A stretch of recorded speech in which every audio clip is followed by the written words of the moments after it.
A cota mais importante que nós poderíamos dar no nosso país e no nosso estado era uma escola igualitária para todos, para todos. Eu não fiz da política uma profissão. Nós respeitamos a mulher, sobretudo a mulher negra e a mulher pobre, que não tem plano de saúde. O poder político não é para o meu crescimento, o poder político é para o engrandecimento do outro.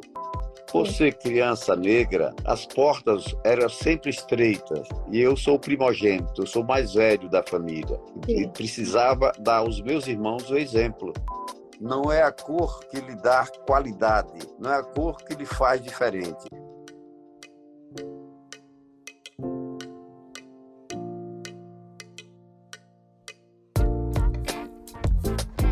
Olá, sejam todos muito bem-vindos. Está no ar a Casa de Sofá, o seu podcast de política e sobre política. Para quem não me conhece, eu sou Kátia Santana e esta é uma realização da SET Comunicação Estratégica, sua empresa de assessoria, media training e capacitação.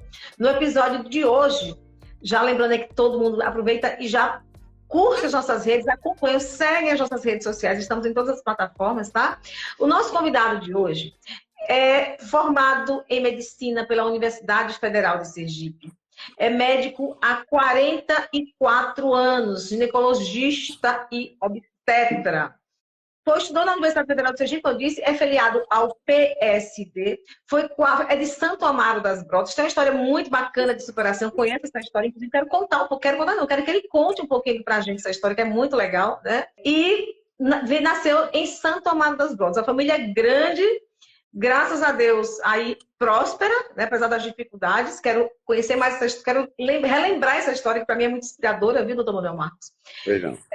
Ele foi um dos responsáveis por fundar a Câmara Municipal lá de Santo Amaro, cujo município foi vereador por 2 mandatos. Foi vereador por Aracaju por 4 mandatos e, em maio passado, assumiu a segunda suplência, a cadeira de deputado estadual, como segundo suplente. Manuel Marcos participou da eleição de 2020, obteve mais de 14 mil votos, 14.449 votos especificamente, numa disputa participando pelo PSD, partido do governador Fábio Mitidieri. E quando foi em maio, ele assumiu o mandato, porque o primeiro suplente, o titular do mandato é Jorginho Araújo, que é secretário, se licenciou para ser secretário. O segundo suplente, Sérgio Reis, que também se licenciou para voltar ao escritório, à Secretaria de Representação de Sergipe em Brasília. E aí, doutor Manuel Marcos assume esse mandato. Doutor Manuel Marcos, é um prazer enorme receber o senhor aqui. Seja muito bem-vindo. A casa está oficialmente aberta e lhe acolhendo. Obrigado, Kátia. Uma boa noite a todos os seus ouvintes, a todos que estão nos assistindo nesse momento. É um prazer enorme estar conversando com você e estou às suas ordens, minha filha. Eu quero que o senhor conte um pouquinho para a gente. Eu conheço essa história que eu entrevistei lá atrás, quando logo que o senhor se elegeu, acho que para vereador pela primeira vez em Aracaju, não tenho certeza. Sim. E o senhor me contou muito da sua história, que é uma história que, como eu disse, é uma história que muito nos inspira. Primeiro, que o senhor é negro, o senhor vem de uma família muito humilde, mas o senhor não se deixou viver no vitimismo. O senhor foi à luta, o senhor conseguiu galgar um espaço muito bacana, uma referência, não só na medicina, mas também no parlamento, com alguns mandatos. Conta um pouquinho para a gente de onde vem o Manuel Marcos e qual é a história dele. Manuel Marcos veio de uma família humilde. Eu nasci em Santo Amaro das Brotas. Minha mãe, uma senhora negra, que fazia panela de barro, pote de barro, para ajudar no orçamento da casa, para que pudéssemos comprar os nossos tamancos para ir para a escola. Portanto, a família, apesar de ser uma família humilde, pobre, mas tinha um reino de amor no lar. Então, meu pai e minha mãe demonstravam um amor muito grande aos filhos, uma dedicação aos filhos. E isso nos incentivou a ser uma família muito unida, uma família que pensava sempre em lutar, porque via na luta do meu pai como soldado de polícia e da minha mãe, uma paneleira, fazendo panela, naquele sacrifício, naquela dificuldade, 12 irmãos, é, em uma casa de taipa, uma casa pequena, numa rua humilde de Santo Amaro das Brotas. Para você ter uma ideia, a rua era tão humilde que chamava-se Rua da Fome, em Santo Amaro das Brotas. E, Imagina. no entanto, tivemos dos nossos pais o exemplo para impulsionar nossas vidas, estimulando a escola, estimulando a ser pessoas que respeitassem os mais velhos, pessoas que respeitassem e admirassem os professores, enfim, deu uma orientação de que nós pudéssemos prosperar, sobretudo através da obediência e da educação. Sim. Então, eu sou muito feliz de ter nascido nessa família simples, mas com os pais que sempre nos orientou para o caminho da verdade. Portanto, nenhum de nós tivemos hábito de bebida, da vida de devaneio. Sempre procuramos fazer alguma coisa em prol do nosso crescimento. E foi assim que eu enfrentei as barreiras. Por ser criança negra, as portas eram sempre estreitas. E eu sou o primogênito, eu sou o mais velho da família. E precisava dar aos meus irmãos o exemplo de resignação, de resiliência e de luta diária. Então, procurei estudar e tínhamos dificuldades com a escola. A escola era uma escola que não oferecia todas as condições para todos os alunos, mas eu fazia do meu professor um exemplo, porque estava me ensinando e eu tinha um respeito extraordinário por todos os meus professores. Então, comecei a estudar e, diante das dificuldades, fiz algumas indagações ao meu pai, o que eu poderia fazer para ter uma vida diferente. Ele disse: olha, meu filho, o melhor caminho é através do estudo, porque o saber do homem dá a ele o poder transformador. E foi o que eu fiz. Comecei a estudar, não é à toa que em 523 anos de descobrimento do Brasil e de Santo Amaro, eu sou o primeiro médico nascido na cidade de Santo Amaro das Brotas. E 10 anos depois, dessa mesma família, tem doutor Iraldo José, meu irmão, que é oncologista, opera cirurgião oncológico, que também tem um papel muito importante na nossa família. E todos os outros seguiram o caminho através de concursos, através da luta diária. Tem um irmão que é professor, está hoje aposentado. Tem uma irmã, minha irmã das mulheres, a mais velha, que mora na Alemanha, uma pessoa também brilhante, mora há quase 40 anos em Bremen, na Alemanha. E meus irmãos hoje, a maioria se aposentaram pela Petrobras. E, enfim, nós, apesar de ser oriundo da maior simplicidade, da maior pobreza de Santo Amaro, mas nos erguemos. E eu dei como exemplo de ser o primeiro médico e ser também o primeiro indivíduo nascido em Santo Amaro, ser quatro vezes vereador da capital de todos os sergipanos.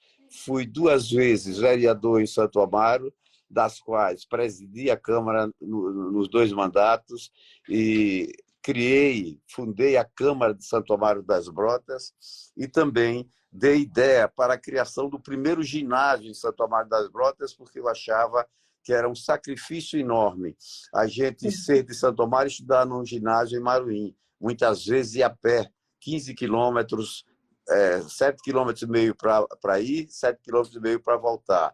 Era um transtorno, Cátia. Então, eu dei ideia ao prefeito, o saudoso compadre João Costa, que ele acolheu a minha orientação para a fundação do primeiro ginásio de Santo Amaro das Brotas. Ginásio esse que eu tive o privilégio de me tornar depois professor nesse ginásio. Então, pleiteando a minha vida profissional, vim para Aracaju, né? Depois de entrar no Ateneu Sergipense, ainda fui estudar no seminário, à busca de uma boa escola, E, no entanto, sendo aprovado no vestibular em 1972, em 78 me tornei médico.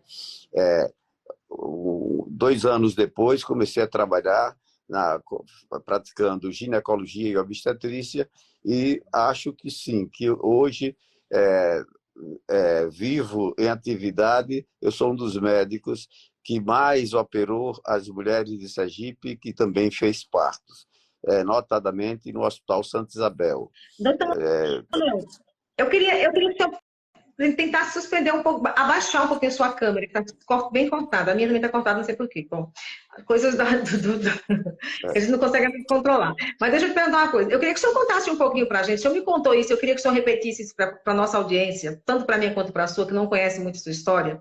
O senhor teve uma época que o senhor precisou vir para Aracaju e não tinha onde morar. Quando o senhor ainda estudava, passou no vestibular, veio para cá e não tinha onde morar. O senhor chegou a morar numa pensão, foi isso? Não, eu vim para Aracaju e eu tinha um tio, irmão do meu pai, que era policial também, e ele tinha uma banquinha, um boteco, que ele vendia caldo de cana, vizinho à escola normal, esquina com a avenida, enfim, esqueci o nome da avenida agora, nas esquinas da escola normal. E eu Tá, vim... na Ayrton Teles, para ali. Isso, por ali. Aí pedi um abrigo a ele. Ele disse: não, meu filho, venha para cá, você quer estudar. E eu trouxe uma esteira e dormi embaixo do balcão. Fiquei por algum tempo dormindo nessa barraca com ele. Depois, o meu pai, com muito esforço, alugou um quarto de vila na Rua de Laranjeiras, que aí já me deu um conforto maior, mas morava sozinho nesse quarto de vila, fazendo comida e cuidando das minhas coisas para estar no Ateneu estudando. Doutor Manuel, quando o senhor vê hoje, na nossa época, eu tenho um pouco menos de idade que o senhor, talvez não, acho que tenho, né? Claro, Você tem 44 anos só de profissão, né? Incrível. Muito exatamente. tempo. E quando o senhor vê hoje essa nossa juventude, e esse nosso discurso político-ideológico, né, de que a cota... Eu não tenho nada contra a cota, mas eu acho que tem muito vitimismo nessa discussão. Eu queria entender o que o senhor pensa sobre isso. As cotas são importantes, mas a qualificação é muito mais importante, não é? Eu acho que o que precisa... Você disse uma coisa que é emblemática, é isso mesmo. O vitimismo em todas as áreas está em moda agora. Sim. Não é isso? Sim. Eu nunca verifiquei no outro a cor. Eu nunca verifiquei em mim a cor. Eu Sim. verifico no outro um ser humano, assim Sim. como eu quero ser visto como ser humano. Acho Sim. que não é a cor que lhe dá qualidade, não é a cor que lhe faz diferente. O que lhe faz diferente é você ter amor a Deus, ter coração e ter respeito ao outro, em qualquer circunstância, não só de cor, mas de qualquer outra posição, situação. Você tem que ter respeito ao outro. Foi isso que eu trouxe para a minha vida, o respeito ao outro.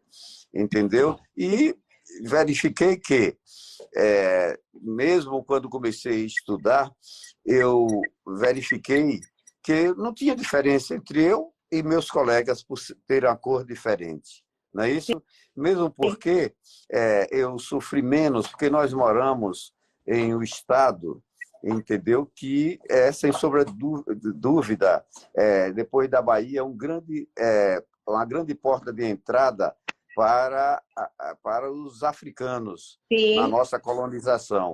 Então, são poucos hoje que são loiros dos nossos estados, sim, que são totalmente brancos, né? Nós temos uma miscigenação extraordinária, o que faz de nós um povo forte e um povo bonito.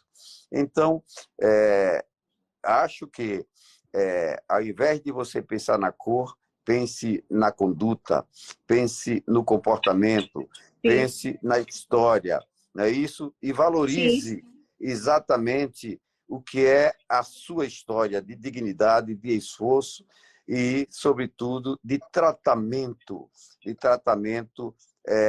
igual para todos. É isso que eu penso. Vamos aqui falar um pouquinho de política agora. O senhor assumiu mandatos na Câmara Municipal de São Amaro das Grotas, a sua cidade. Isso, isso. Vereador por Aracaju, 4 mandatos, e na eleição passada se arriscou como candidato a deputado Sem estadual, dúvida. ficou na segunda suplência com Sim, quase 15 mil votos. isso. Qual é essa sua experiência como parlamentar? O que é que lhe diz enquanto cidadão? Olha, me diz primeiro da minha gratidão, porque eu me considero um político na excepcionalidade da palavra. Eu não me dedico a comprar voto, a comprar consciência das pessoas. Eu me coloco como um exemplo de pessoas que sirva de exemplo para outros políticos e para as escolas, sobretudo. De dizer que não é porque Kátia, eu imagino que a vida da gente ela só tem valor quando a gente valoriza a vida do outro. E talvez seja por isso que eu despertei muito cedo, com menos de 7 anos de idade, o desejo de ser médico. Que eu sempre penso na vida do outro, na saúde do outro. Às vezes até eu coloco em risco a minha vida para cuidar da vida do outro. Passo da hora de comer, passo na hora de dormir, para me dedicar à vida do outro. Porque eu digo todos os dias, nascer na diversidade que eu nasci, com a dificuldade que eu nasci, escolher ser médico e conseguir ser médico, eu digo que não foi apenas uma escolha minha, foi uma determinação de Deus. Deus me fez esse médico para me fazer um instrumento para o cuidar das pessoas. E é isso que eu levo à minha vida, sempre a cuidar das pessoas. E depois ainda penso em cuidar das pessoas para depois pensar em cuidar de mim, para que Deus cuide de mim e olhe para mim. Então, eu tenho esse coração generoso e quero levar isso para a minha eternidade, essa generosidade em tratar com o outro.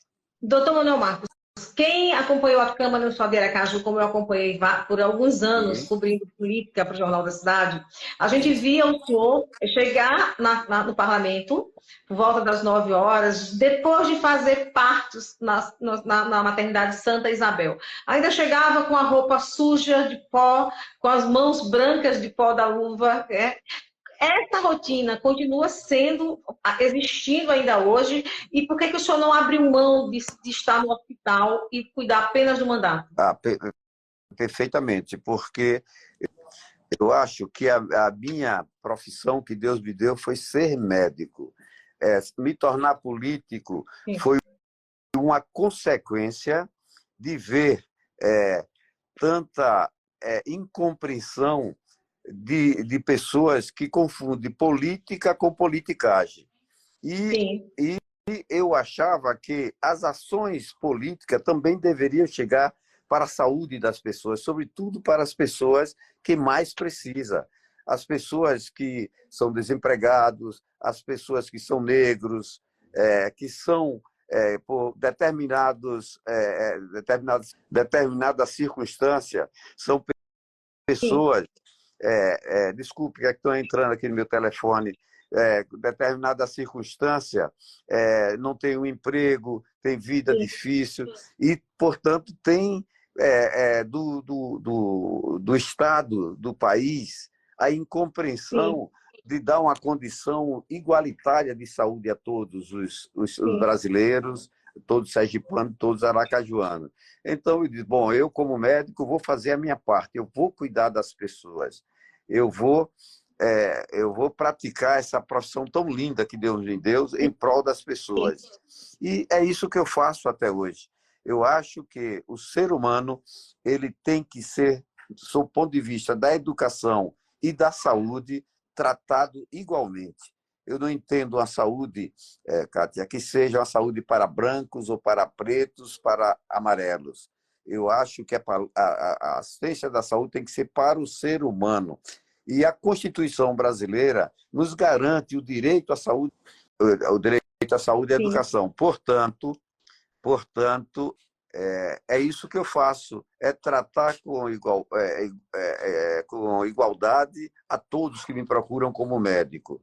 E ter a visão de um médico generoso, um médico que com muita humildade atende as pessoas e cuida das pessoas como se elas fossem, de fato, minhas, como se fosse meu parente. Eu trato, sobretudo na área que eu trabalho, com a mulher. Então, eu sempre que vejo a mulher, eu vejo a minha mãe, vejo a minha esposa, vejo a minha filha, e é esse o tratamento que eu dou e que exijo que todos os médicos e todo o setor de saúde faça assim com as pessoas. Sim. Doutor, quando o senhor, na Câmara, o senhor abraçou bandeiras importantes, como a questão da saúde da mulher, né? Bandeiras voltadas para a mulher de forma geral, por questão de gênero de forma geral. E tem uma que o senhor está defendendo muito contundente, que é a questão da mulher negra, que também é muito mais violentada, né? E eu queria que o senhor falasse um pouquinho para a gente como é que é abraçar essas bandeiras e como é o acolhimento disso junto ao poder público estadual e federal, quando precisa de demanda, atender essas demandas para acolher essas mulheres também. Porque eu acho, e você falou de uma coisa aí que é muito interessante, você falou no problema das cotas, cara. E Sim. essas cotas são eu acho uma coisa extremamente demagógica. Porque para ter cota, não é só ter cota para você entrar numa universidade, não é ter cotas para você entrar, é para ter cotas. Se é para ter cotas, se for uma coisa real, é para todos os segmentos do Estado, ter a proporcionalidade das cotas, não é isso? Sim. Nós temos um Estado, vamos falar do nosso Estado, que nós temos mais de 26% das pessoas afrodescendentes. Então, se é para ter cota, tem que ser 26% em todos os segmentos, 26% de juízes, 26% de deputados, 26% de secretários de Estado, 26% de médicos, 26%, enfim. Por isso que você disse sobre a dificuldade das cotas. Agora, o que eu acho é o seguinte, a cota mais importante que nós poderíamos dar no nosso país e no nosso Estado era uma escola igualitária para todos, uma escola inclusiva. Claro, são os negros que mais padecem com a história do desemprego, com a história das oportunidades, mas porque não dá a eles as informações. Eu me lembro, as primeiras décadas da colonização aqui na nossa região, no Nordeste, as escolas, eles foram obrigados, por questões internacionais, de oferecer aos descendentes de escravo a escola. Eles faziam as escolas nos engenhos e chamavam o professor de só receber para professor, mas ele não precisa aprender, porque ele tem que continuar cortando cana. E até hoje as escolas representam isso. Não é uma escola inclusiva, não é uma escola que vê que muitas vezes vai para uma criança ou várias crianças para as escolas que tem os pais desempregados, precisa que a mãe vá trabalhar para ajudar no orçamento da casa, e essa criança vai para a escola muitas vezes com fome e chega na escola não encontra esse beneplácito de abraçar as suas dificuldades, entendeu? Eu digo todos os dias, como é que a gente vive em um país desse, que nós somos, os nossos limites, nós temos vários países que falam a língua espanhola, não é isso? Nós falamos o português. E não podemos... A criança, por exemplo, que mora no Rio Grande do Sul, quando ele, em determinadas regiões lá geográficas do Rio Grande do Sul, quando ele anda alguns metros, está na Argentina, está no Paraguai, está no Uruguai. E a criança não fala espanhol, entendeu?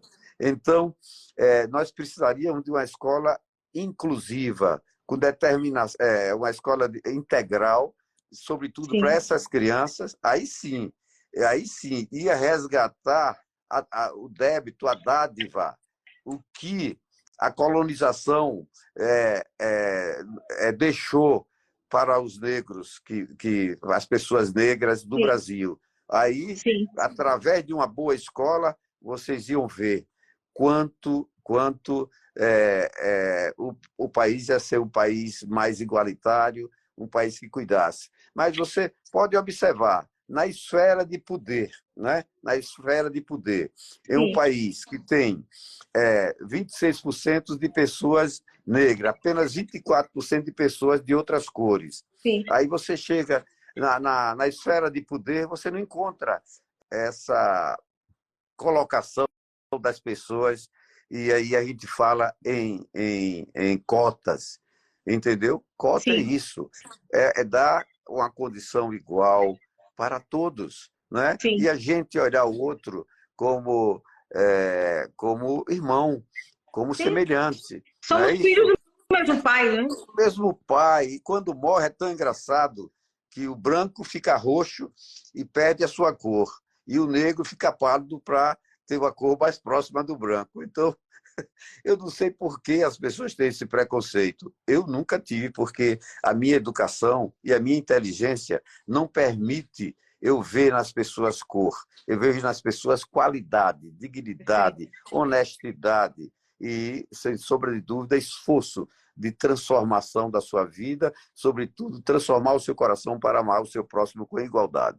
Quando o senhor fala na desigualdade aí que a gente vê, não só de gênero, mas também de raça, de credo religioso, enfim, de todos os preconceitos aí instalados e todas as dificuldades também estruturais de todas as formas e históricas. O senhor acredita que é possível ainda vivermos um país de igualdade, de respeito mútuo, com a garantia das políticas públicas necessárias para que a população tenha, de fato, aquilo que lhe é de direito? Olha, eu sei que vai ser muito difícil, mas nós teremos que trabalhar no nosso cotidiano, no nosso dia a dia, a busca dessa igualdade, entendeu? Eu sempre comento com minha irmã, que mora na Alemanha, né? Um Sim. país lindo, um país que passou por problemas de guerra e tudo, mas um povo trabalhador, estudioso e um povo que de uma prosperidade extraordinária. Então, a gente olha hoje para o Brasil, eu vejo minha irmã morando na Alemanha e trabalhando, né? E vejo que, apesar dela morar num país predominantemente de pessoas brancas, Sim. mas ela tem lá todos os direitos constitucional que uma pessoa precisa, de assistência médica, de assistência à educação, enfim. Ela tem uma filha hoje que está se tornando agora juíza lá na Alemanha, minha sobrinha. Sim. Então, por quê? Porque lá as pessoas têm o mesmo direito às oportunidades. A oportunidade que eu digo é de educação, de ascensão nos seus empregos, nas suas atividades. Esse é um direito à pessoa e não à cor Sim. da pessoa. Perfeito. Vivemos num Brasil onde essa dificuldade é concreta e dificilmente consiga reverter, né? Eu acho muito difícil, mas também eu acho que a luta não pode parar.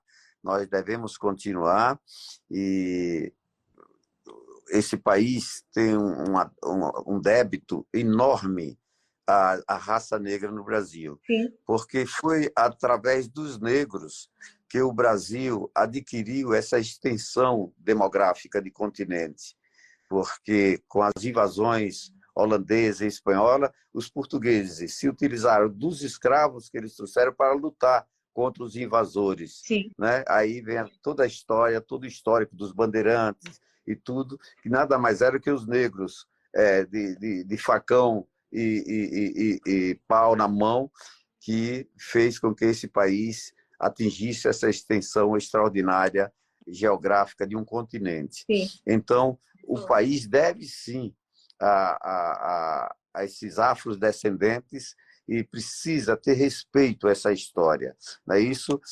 Que trouxeram os negros aqui nos porões das embarcações portuguesas, nos porões, e colocado nos porões dos grandes engenhos. Sim. Mas o trabalho foi tocado pelos negros, tá bem? E exatamente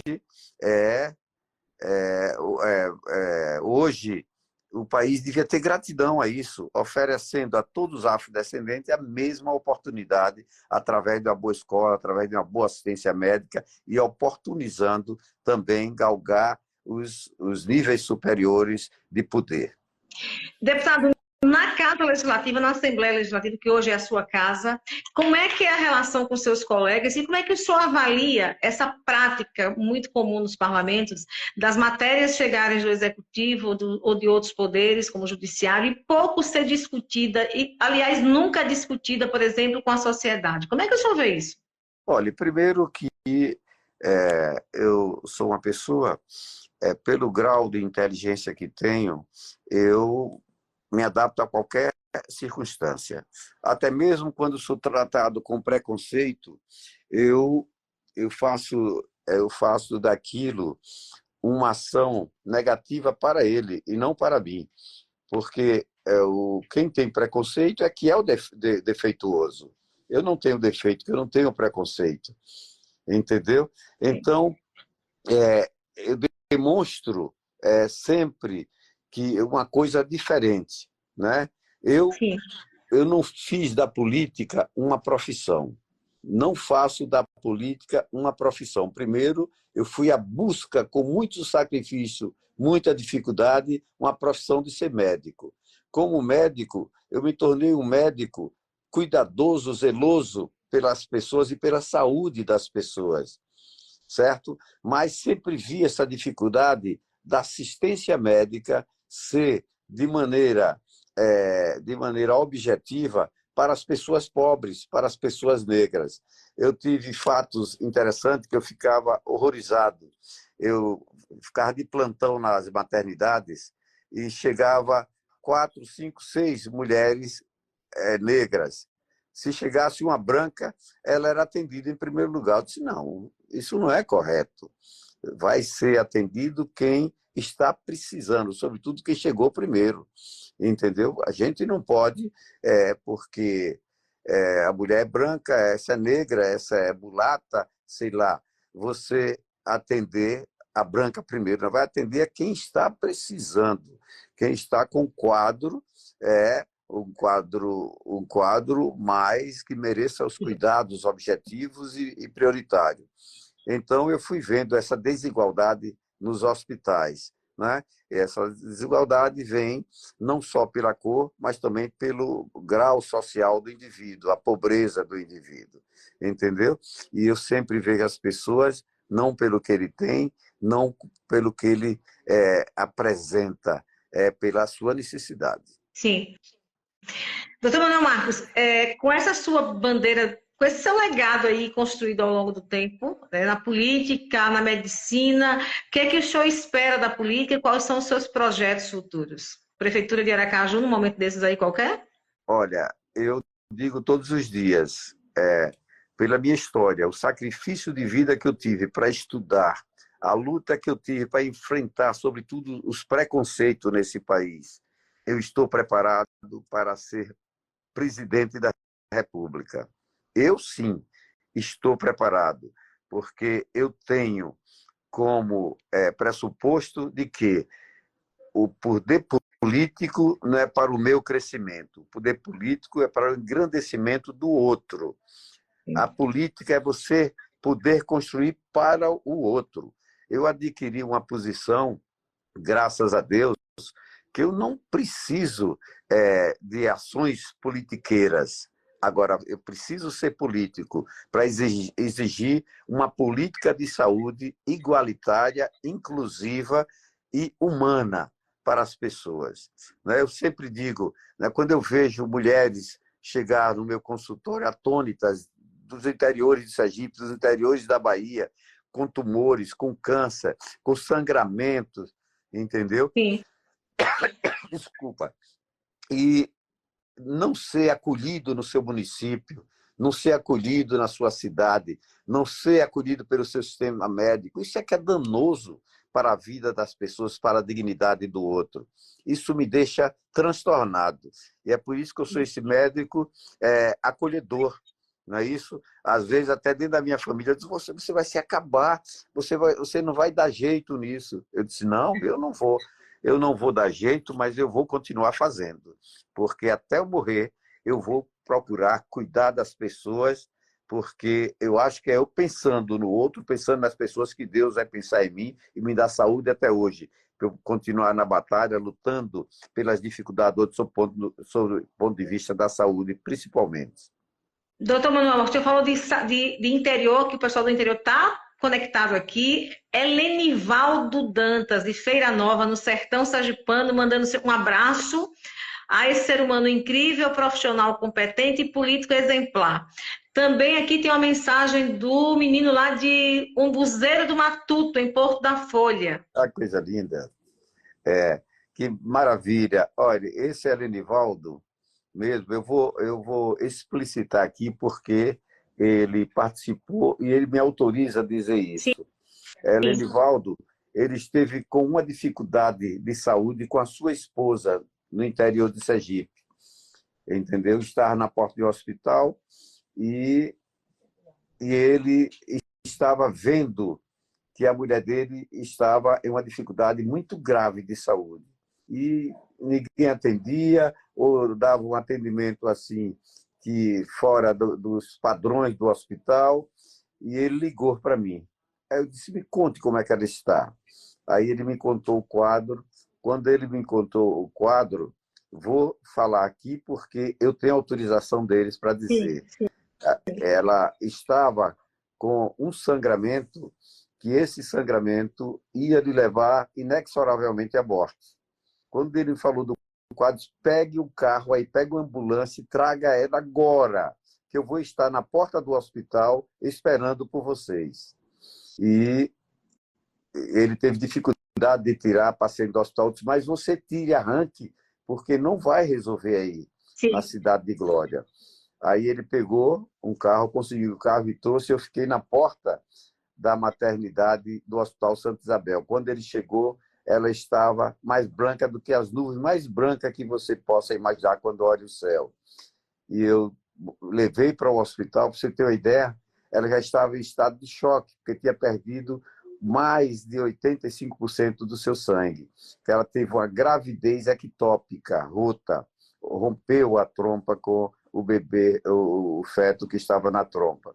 E eu tive que fazer uma operação, tanto é que iniciei a cirurgia dela antes dela ter abordagem até mesmo total da anestesia. Mas eu tive que abrir para fechar aquele sangramento. Então, são momentos como esse, e quantas vezes eu passei por histórias assim dentro dos hospitais, que a gente vê o quanto as pessoas precisam tratar a saúde mais séria, precisa realmente dar os investimentos, os recursos da saúde tem que ser aplicado para a saúde das pessoas que precisam. E essa senhora, período depois que teve essa gravidez ectópica, ela contraiu uma nova gravidez e eu fiz o acompanhamento e ela teve mais o seu filho, Pedro Arthur, que é uma criança linda. E eu sei que se eu não tivesse a participação naquele momento, fatalmente ela iria morrer por falta de uma assistência médica. Eu devo testemunhar que tem vários relatos, doutor Manuel Marcos, vários relatos aqui falando desse seu perfil de anjo, perfil de pessoa que acolhe, que ajuda. Vou fazer um relato pessoal. Eu não tenho filhos, nunca precisamos, graças a Deus, a minha família, mas alguns amigos que nos procuram com dificuldade, esperando muito tempo numa fila para se operar, para tratar um sangramento, um mioma. Eu sempre procurei o doutor Manuel Marcos e com muita presteza sempre atendeu essas pessoas sem pedir absolutamente nada. nunca condicionou um voto, nunca fez absolutamente nenhuma menção à política, apenas ao atendimento à saúde. E eu sou muito grata por essas pessoas que o senhor atendeu ao longo da vida, que eu sempre fui buscar o senhor e o senhor sempre cuidou. Ia na Câmara, no hospital, doutor Manuel Marcos é uma pessoa que está X meses na fila esperando por um atendimento, manda ela vir aqui. E o senhor fazia com muita tranquilidade, com muito carinho, muito respeito. Ah, que coisa linda, minha filha, perfeito. Perfeito. Tanto é que agora, inclusive, fiz uma indicação agora na Assembleia para que o governador, que está com a intenção extraordinária de melhorar a saúde do nosso estado, é um guerreiro, o governador Fábio Tidieres, mas eu fiz uma indicação a ele para a gente construir aqui no estado um núcleo para tratamento dos miomas, porque é um tumor muito prevalente das mulheres. Para você ter ideia, de 100 mulheres, 72 já tem o mioma. Mas se ela não tiver uma orientação médica, ou se ela tiver dificuldade de um acesso médico, esse mioma vai crescer, ou a presença dele vai levar quadros de hemorragias e de anemia crônica na mulher. Entendeu? Sim. Então, hoje elas têm muita dificuldade. Não só a mulher da capital, não, as mulheres do interior, sim, que chega no posto de saúde, não tem uma orientação, não tem ninguém especializado para cuidar disso. Sim. Então, eu estou pedindo para que seja construído, instalado aqui no estado, em algum lugar, um núcleo para tratamento de miomas. Por quê? Porque, tendo o núcleo de tratamento, você vai colocar pessoas especializadas para cuidar da mulher. Porque sim, nem todo mioma, o tratamento é cirúrgico. Existem várias outras formas de tratamento, sobretudo quando a mulher está em idade reprodutiva. Muitas vezes ela tem o mioma, mas ela quer procriar, ela quer ter filhos. Então, se ela tratar o mioma, ela vai poder ter filho, mas tem que ter orientação especializada. E as mulheres estão atônitas e sofrendo, porque com essa regulação que existe, graças a Deus, agora o governador Fábio Tidieres criou esse Opera Sergipe, que vai, de uma maneira paliativa, resolver uma fila de milhares de mulheres que estão na fila esperando para se operar, entendeu? E não encontra um caminho especializado para resolver os seus problemas. Então, se a gente tiver um núcleo para acolher a mulher portadora de mioma, ela vai ter orientação especializada e vai fazer o seu tratamento, não vai ter essas anemias crônicas produzidas pelo sangramento. E outra coisa que é muito grave, Cátia, quando a mulher fica sangrando, às vezes por meses, anos, ela deixa de fazer o seu exame preventivo.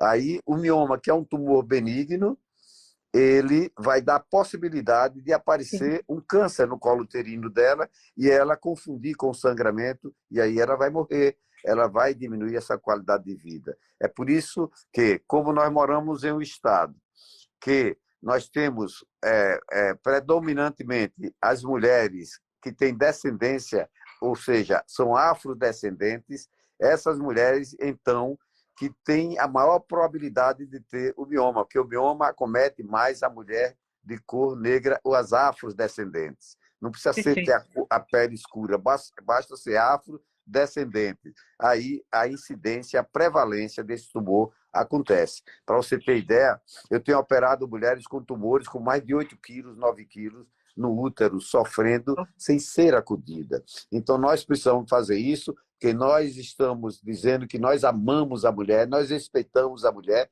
sobretudo a mulher negra e a mulher pobre, que não tem plano de saúde, não tem dinheiro para pagar seus suntuosos consultórios médicos. O Estado, a prefeitura, o país tem que ter respeito a essas mulheres, dando esse cuidado. Doutor Manuel Marcos, Graco Cardoso, em Diaroba, Japoatã, várias pessoas de várias partes do estado aqui mandando abraço para o senhor. Pediria a sua assessoria que anotasse aí as informações. Tem muita gente falando aqui alguma coisa, eu não tenho como acompanhar todo mundo, mas a assessoria pode lhe passar e o senhor responder depois a esse pessoal, tá bom? Tá bom. Agradecer por sua presença aqui na Casa de Sopapo, colocar a casa à sua inteira disposição para, no outro momento, contar mais das suas histórias, que para nós é muito prazeroso ouvir, viu? Ah, que coisa linda. Inclusive, o seu programa tem um nome sugestivo, Casa de Sopapo. Foi a casa onde eu cresci. Era a casa feita. A minha também, viu? Tá Também, vendo? morei em Casa de Sopapo. Por isso que você é linda, por isso é maravilhosa, minha filha, viu? Parabéns, viu? Foi um prazer imenso. Quero enviar um abraço a todos e agradecer a todos que estão participando aí, que conhece a minha história, que conhece a minha personalidade, que conhece a minha dignidade, mas, sobretudo, conhece o respeito que eu tenho a você, mulher, por merecer toda a atenção de todos, né? Porque sem a mulher nós teremos um lar desmoronado. Sim. Não existem, na verdade. Se não existe mulher, não existem homens, não é? Exato, minha filha. Exato. Grande abraço, viu? A nossa audiência, a sua audiência, grande abraço. Obrigada por estar aqui na Casa de Sopapo. Nós ficamos por aqui. A casa se encerra agora, mas nós continuamos aí em todas as redes sociais. É só nos seguir, nos acompanhar, nos compartilhar as nossas publicações e convidar os amigos para seguir a Casa de Sopapo no Instagram, Facebook, Twitter, LinkedIn, TikTok, YouTube e também no Spotify. Lembrando que essa live não fica aqui gravada, ela vai para o Spotify e para o Spotify e para o YouTube. Também tem material na imprensa. Grande abraço e até a próxima semana. Próxima semana não é feriado, semana que vem não, né? Semana que vem é feriado, dia 12, então não temos live na próxima quinta-feira. Só na outra semana, dia 19. Eu espero todos vocês. Grande abraço e até lá. Abraço, Casa de Sopapo. Você vai continuar no meu coração, na minha mente. Obrigada.